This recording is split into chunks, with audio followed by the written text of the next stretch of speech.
Hey, Patrick, Kody Funderburk, your Kody, thoughts? he's left-handed. He throws fairly hard, and I give all the credit to Kenta Maeda because with the slop he was throwing, absolutely in the middle of the plate, as if it was batting practice. I said Funderburk and then Josh Winder came in, and they look like Randy Myers and Rob Dibble from the Nasty Boys by comparison. Maeda was as bad as I've ever seen a pitcher. Everything he threw was a little lousy crap breaking ball right in the middle of the plate. He never even hit a corner all day. God, he was awful. Yeah. And they wouldn't. He should have been out of the game in the second inning, and they sent him back out for the fourth. I couldn't believe it. He was terrible. But that was the only low moment of an entertaining game until, and I'm not sure the complete context, but as he was going on and on about the Twins rookies, our guy Dick mentioned Rice and Lynn, mentioned Jim Rice and Fred Lynn, as if like comparing. It seemed like, well, I wouldn't say he was comparing, but he was kind of going back to great rookie infusions into teams. And he mentioned Rice and Lynn, and I almost fell out of my lounging chair when he said that. But there's some stats out there that these three rookies are doing things that teams haven't had in a long time from three rookies. But the magic number being three, I can guarantee if you go back and look at add up Jim Rice and Fred Lynn from their first year, you can take every rookie that has breathed for the Twins this year and get buried by those two guys. So Yeah, I mean, that was not, but Royce Lewis has got to. He seems to have the ability to arise to the occasion, doesn't he? So is he the first Twin ever to hit a grand slam in back-to-back games? Yes, Did I see that correctly? First one ever. Yeah.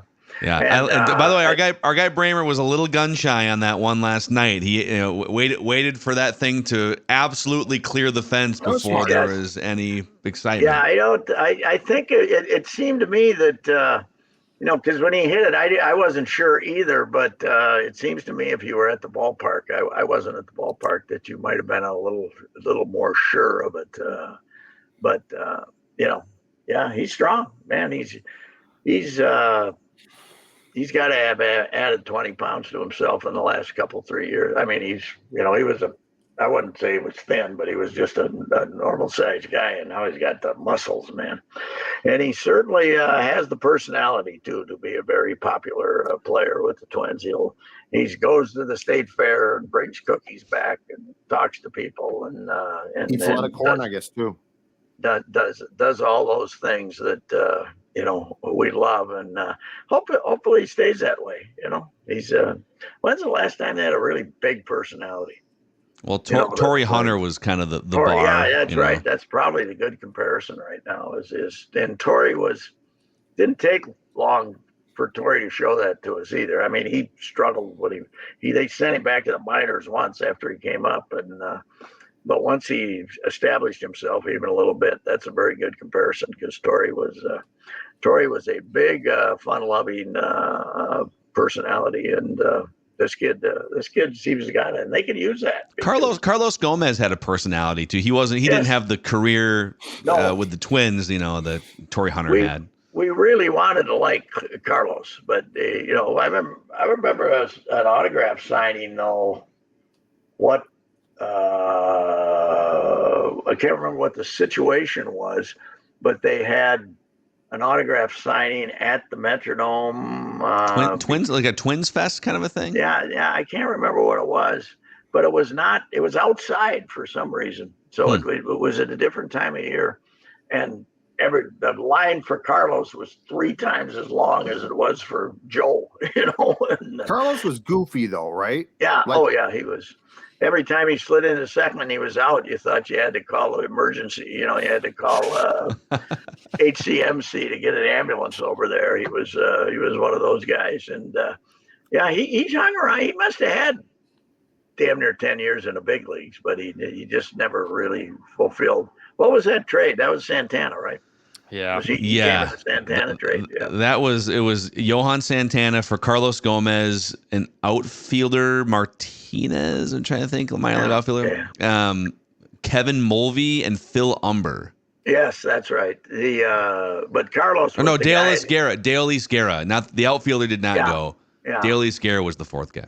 And he was Carlos was the guy that was supposed to make it an acceptable trade, and then they traded him for J.J. Hardy, and then Hardy for Jim Hoey. Yeah, that's that's a pretty good memory. So that was the Johan Santana sort of tale of the trade. The give up on Hardy. That's I got a hunch we didn't want to pay him because you'd take. That for Jim Hoey for him, who was, would have done a fine job in the independent league. Nishioka, right? Didn't he? I think didn't Hardy's departure for Baltimore come at the same time that Nishioka came here? And so yes, we needed more speed in the lineup because Hardy was a little flat-footed, a little heavy-footed running to first base. As the Yankee fans refer to the Horace Clarke era, we should really refer to that first 4 or 5 years of the last decade as the Nishioka era.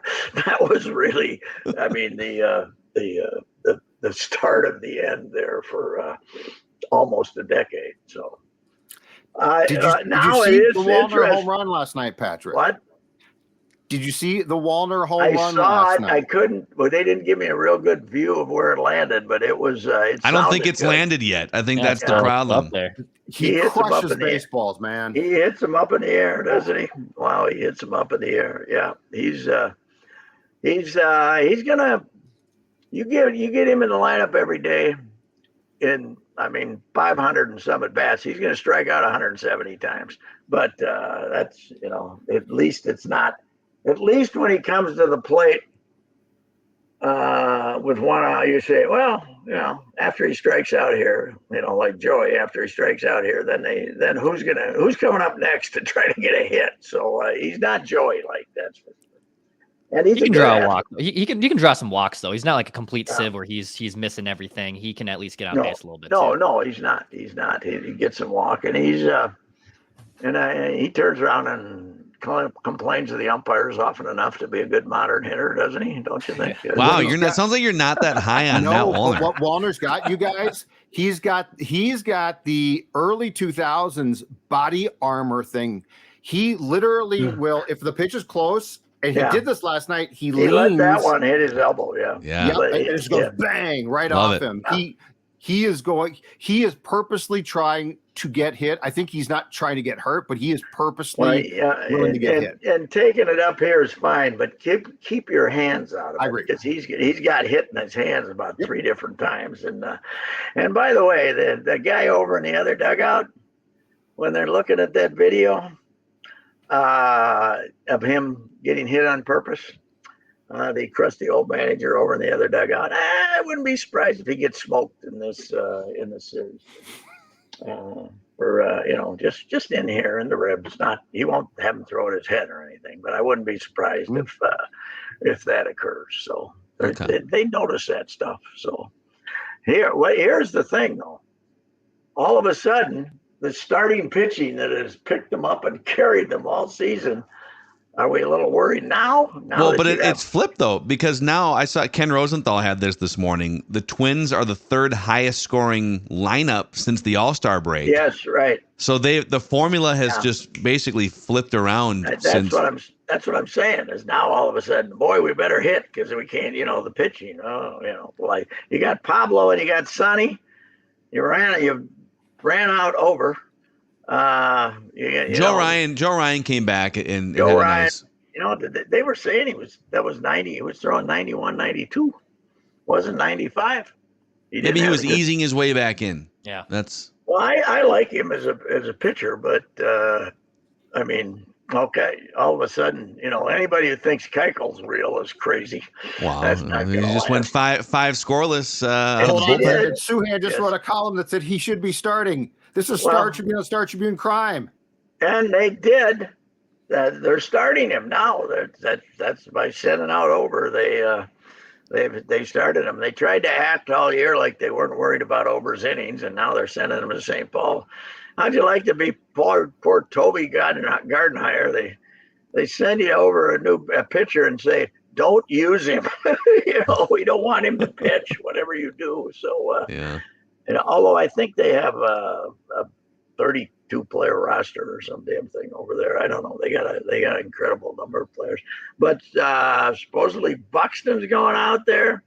Willie Castro's already there, right? He's already he's close. And Kirilloff is probably going to be the third one. But it's going to be interesting who ends up getting run out of here if they end up adding all three of those players, right? Well, is it Luplo, the guy they claimed off waivers? Yeah, he's probably not. He's been fine, when they played him. But yes, that was he probably was told when he came here, you're an emergency replacement here for a while. So is this where Gallo finally to open up a spot? You finally say goodbye to Gallo. Yeah, well, they should, but I don't trust them. But who's got to be really miffed and pouting is Larnach. He's gotten buried right over there in St. Paul, and just tough bananas because Kepler woke up from his coma and has been really good, and Walner has been very impressive. So yeah, and I guess what I would say for Larnach is he's had chances over the last 2, maybe 3 years. I'm trying to think of when he got called up to do what Walner has done, which is just come out and be incredible in your first 200 plate appearances and make the decision impossible for them.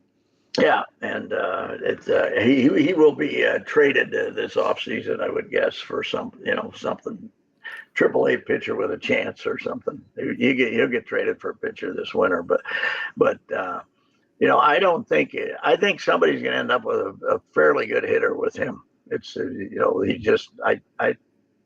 I think he's going to be a 230 hitter, which is okay in modern baseball and hit 25 or 30. So, but I'm not. You got to go with Walner right now. Obviously, it's I was. I don't get too worked up watching the Twins games. Once in a while when they're doing something, when they're running the bases like morons or something. Now you put more emphasis on Joey Gallo's stupidity, Phil, on Monday than on Sunday than Solano. Well, I wouldn't say I wouldn't say I put more emphasis on it, but I probably talked about it more. Yeah. Yeah. Well, because it was absurd, but Solano kept running over to make sure the guy could tag him. Yeah. When there was no chance, he was saying, "Oh, I better come over there." It was a worse base running play. I think Solano gets a little more of a pass because he can hit, and he's he's one of their best hitters. Yeah, that's true. But on the Gallo thing, I am blown away in the last 48 hours. How many fans? I even saw The Athletic had a thing, kind of like here's Joey Gallo's explanation, and it's very sound reasoning. How many times so let's say the logic is, the first baseman was going to maybe have a hard time collecting himself after leaning over the railing, right? How many times in your life watching baseball have you seen a guy successfully tag from second to third on a pop foul ball by the railing by the first base dugout? Have you ever seen that before? No, I haven't that I can recall. I cannot, if he would have waited for the guy to fall over and be laying on the dugout and then take it off, maybe. Yeah, I don't know. But you're already at second base. What the hell? Just chill. Just chill. Yeah, right. They have such a great opinion of his athletic ability, and he's not sprinting over there like Carl Lewis or some damn thing. Where's he going? I agree with you, but then Solano was, what are you doing here? Even Perk Did you hear Perk exclaim on that broadcast? Perk says, Solano's running over to third. Like something like that. He said, Perk's in trouble. Glenn, Solano's Glenn. going to third. They drowned him out. Perk, we got to be careful. There was a moment, he made a mistake of offering a moment of reality. That's not how we work with Dick Bramer in the booth, Patrick. What did we think? Was it Royce Lewis had one last night? I think that one was in a different category. He's on second base. There's a flare to left field. Yeah. You're trying. You want to get to third if it falls in, and so he kind of goes halfway and he got caught. I don't know. It was. I mean, chalk it up to a bad base running play, but that was a little harder to read. I think. Well, those. I don't think it was in the same category as the two the previous day. That's for sure. Yeah. But it would be nice if this guy proves to be another lefty to have in the bullpen. He's been in the farm system for 5 years or 6 years, but he's Funderburk. He's had fairly good statistics. I didn't realize he'd been pitching that good in St. Paul. Yeah, he's like 13 strikeouts per 9 innings or something. He's also got the great hair, Patrick. That's a great. It's a key. Great hair. He's got the Hader hair, the Josh Hader hair. I wish George Steinbrenner was still alive. We didn't have all these goofy haircuts. You should have a.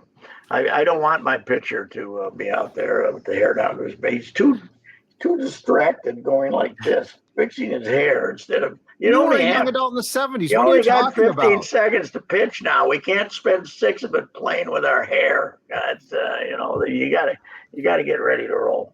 You covered baseball in the 70s, Patrick. Guys swapped wives. They swapped entire families. Long hair in 2023 is fine. They did. Fritz Peterson and Mike Kekich. Yeah, they swapped families. Hey, what do you make of the James Karinchak, the hard throwing reliever for the Guardians? Like, he's kind of a throwback. He's got like the late '80s stirrups. He also does the hair thing about once every other pitch. He's a fruitcake too. He's nuts. He's does a lot of goofy stuff and likes to throw at people and stuff like that. He got great arm, but he's a goofball. He's a little crazy. Yeah, a little crazy. That's okay. So we any surprise cuts, boys, coming today? Any surprise cuts? What are we going to do with the Vikings? I don't know if there's going to be surprises. I think that there might be a trade. Here's my thing, Patrick, and you have been around this sport far longer than I, but here's my thing. Every year on this day, we hear from everybody, coaches and ex-players and players. This is the toughest day. This is the day you hate.